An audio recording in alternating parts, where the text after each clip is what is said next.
কি বলে, রাজপ্রাসাদের মানুষটাও মরে যাবে, কুড়ে ঘরের মানুষটাও মরে যাবে,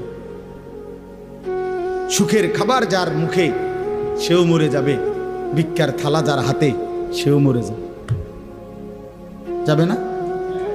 তো যেটা নিশ্চিত অনিবার্য বাস্তবতা, যে মৃত্যুকে আড়াল করার, অস্বীকার করার, পাশ কাটার কোনোই ব্যবস্থা নাই, কোনোই ব্যবস্থা নাই। না ক্ষমতা দেখাইয়া, না কাইন্দা কাইটা, কোনো সিস্টেম নেই।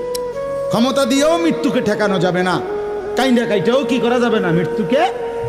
যেটা নিশ্চিত সেটাকে ভুলে যাওয়া কেন ভাই? কেন ভুলে যাব আমরা? আল্লাহর নবী সাল্লাল্লাহু আলাইহি ওয়াসাল্লামের যেই হাদিস আমি পড়ছি, এটাই নবীজি বলছেন, আকসিরু যিকরা হাদিমিল লাযযাত, আমার উম্মত প্রতিদিন বেশি বেশি